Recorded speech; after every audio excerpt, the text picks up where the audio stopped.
deputado Luiz Paulo, por conceder a palavra, a explanação inicial.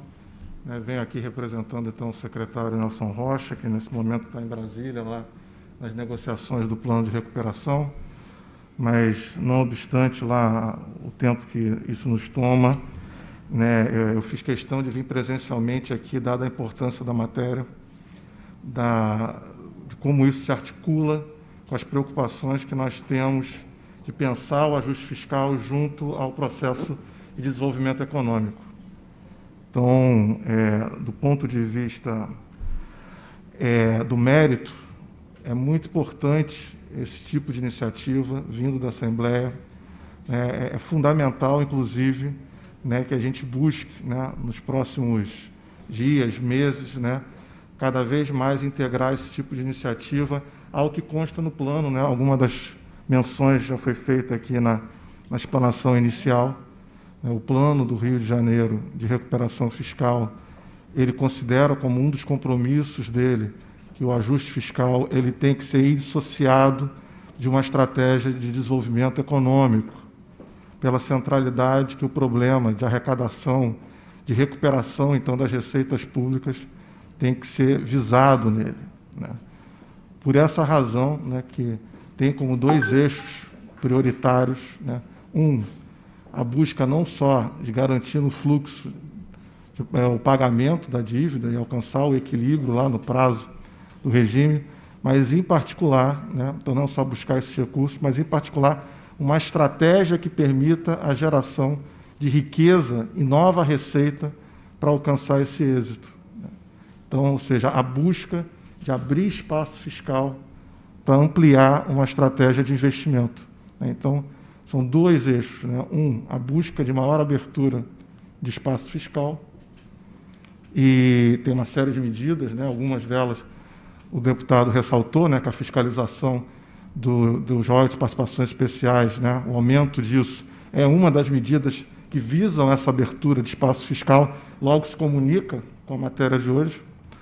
E a segunda, que é, então, fazer esse foco no investimento público, e isso a partir, então, o outro eixo é buscar um planejamento, é aquela coisa que a gente sempre coloca aqui, criar um planejamento estratégico, organizado, para que você possa visar a qualidade desse gasto, entendido qualidade desse gasto como o gasto que gere o maior efeito multiplicador possível do ponto de vista da arrecadação.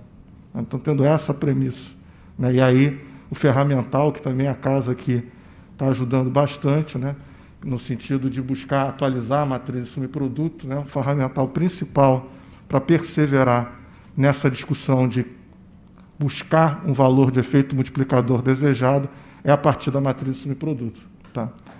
Então, eu creio que essas duas matérias que correm aqui, a de hoje e a questão de atualizar a matriz de insumo e produto, pode ter uma sinergia muito grande com as coisas que a gente está conduzindo e colocando lá no plano de recuperação. Bem, então, isso é a primeira coisa que eu queria destacar aqui, que eu acho fundamental. Então, e creio que a gente vai fazer, o secretário Nelson Rocha já destacou isso para mim, que a gente vem aqui, apresentar o plano, colocar as medidas do plano. Então, é fundamental isso para que esse tipo de iniciativa a gente integre cada vez mais. Bem, uma preocupação que eu tenho aqui, eu já tinha até exposto ali para o Mauro aqui no início, é um pouco, aí eu vou falar um pouco aqui dos comentários, é um pouco no próprio artigo 1 aqui da legislação, onde ela bota por meio de investimentos que promovam inovação em projetos, e aí destacam as áreas. Eu acho que, pensando em matéria de desenvolvimento econômico, era importante isso ficar menos lato sensu e ficar um pouco mais estrito sensu, ou seja, deixar um pouco mais específico. E não quer dizer que tenha que copiar a legislação de outros estados, copiar e colar, mas pensar um pouco melhor o que a gente está chamando aqui de investimentos que promovam a inovação, e destacam as áreas, mas eu acho que era importante amarrar um pouco mais, para ficar claro, inclusive, que investimento a gente está se referindo à despesa de capital. Porque muitas vezes, às vezes, de investimento se pensa que é um gasto excedente, enfim. Então, era importante ter um pouco mais claro isso. para exatamente, né, o gestor, né, que tiver à frente disso, tem ali uma orientação mais específica, mais amarrada. Tá? Até pela abrangência de áreas que o leque aqui se abre, né? Então, saúde, educação, segurança, meio ambiente, ciência e tecnologia. Então, por isso, é importante entender um pouco cada uma dessas áreas, de fato, buscar inovação. Tá? Uma outra questão que e aqui, em particular, eu acho que creio que o deputado vai fazer essa menção aqui em algum momento, né, deputado Luiz Paulo, eu acho que o que falta é, evidentemente, ter uma integração com uma ideia de plano de desenvolvimento, plano estratégico, mas é claro que a matéria aqui não tinha como exigir isso, mas talvez, não sei, alguma menção da importância de ter um plano estratégico, um plano de desenvolvimento, para que, de fato, o fundo corresponda a um planejamento, né? Porque a gente sabe que não é do fundo que vai vir um plano, né? Geralmente é o plano que é construído e você busca os recursos necessários para a execução dele, né? Então, eu acho que é fundamental colocar de alguma forma que vinculado, né, à construção do fundo você tenha um plano ali para operar, um programa, né, com diretrizes para operacionalizar isso. Eu, evidentemente, sou subsecretário de Política Fiscal, eu não sou o subsecretário do Tesouro, né? Ali na gestão, na presidência, está colocado, né, o subsecretário do Tesouro, então eu vou aqui fazer reservas a não destacar aspectos que seriam da gestão como operador do Tesouro. Então, aí, enfim, não vou poder contribuir nesse sentido. Só que uma preocupação que eu gostaria de trazer,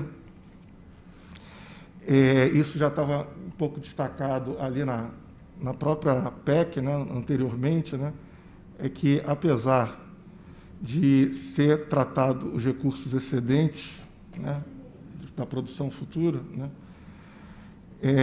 hoje o que é excedente é usado para entrar na Previdência Pública, né? Então, ou seja, se fizer uma reserva para o investimento, a cobertura do que tiver de excedente vai ser feita por recursos do Tesouro, né? Então, isso é sempre uma preocupação que é mencionada lá. E é importante, aqui eu não estou fazendo nenhum juízo de valor, mas é importante ter noção de que isso vai ocorrer, né? Mas eu não posso, evidentemente, avaliar aqui se isso traz prejuízo ou não para a execução ali da gestão da área do Tesouro, né? Mas eu não podia deixar de mencionar. Uma coisa da minha área específica, ali a gente está cuidando do plano, né, e houve uma preocupação, grifo isso, não é que a gente tenha esse entendimento, é que na matéria da lei complementar, foi além do que vem da emenda constitucional, né, que vem ali os dois primeiros incisos do artigo 2, né, que é o dos 50%, que o deputado colocou, e dos 30% do excedente arrecadado, se coloca mais 3 incisos, né, o de contribuições e doações, não é isso, né, de entidades públicas e privadas, o 4º, saldo de exercícios anteriores, e o 5º, outras fontes de recursos, né. Além disso, está pouco preciso, né, o que vem a ser outras fontes de recursos, enfim, né, então,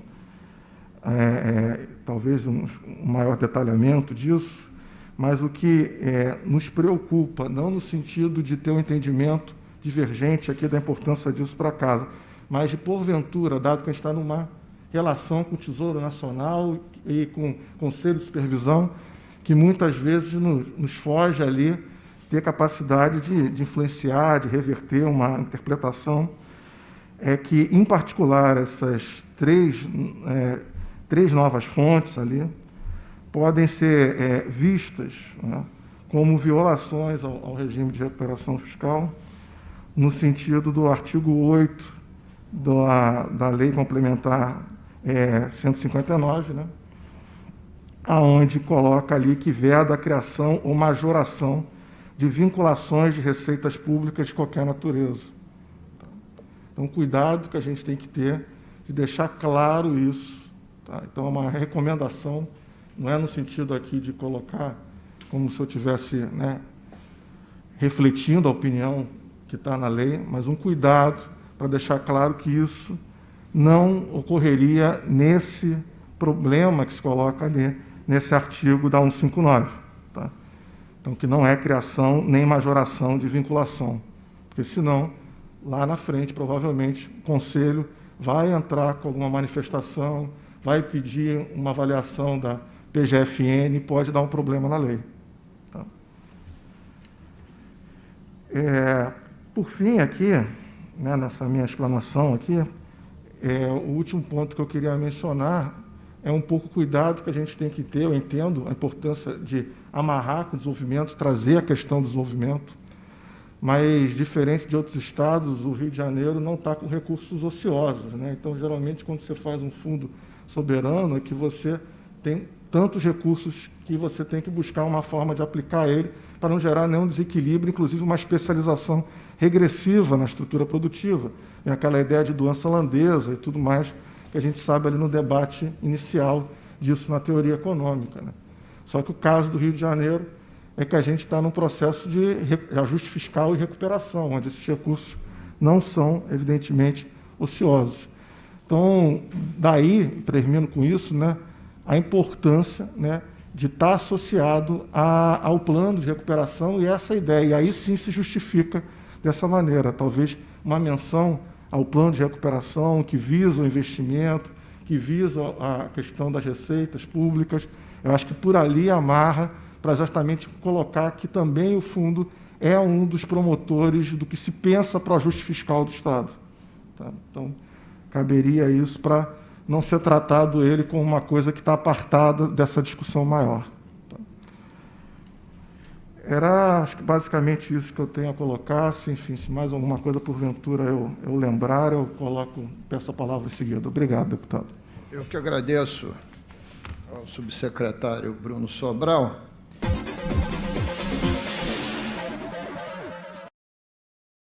As comissões de Tributação e de Constituição e Justiça da Alerj se reuniram para debater as sugestões apresentadas à proposta de emenda constitucional que regulamenta o Fundo Soberano. O subsecretário de Política Fiscal do Estado, Bruno Sobral, também participou da audiência. Segundo ele, é fundamental a integração do fundo com um plano estratégico e de desenvolvimento para que os investimentos tenham um efeito multiplicador. De um lado, buscar o espaço para poder ter os recursos para fazer, e do outro lado, buscar fazer investimento, mas com cuidado de buscar a qualidade disso.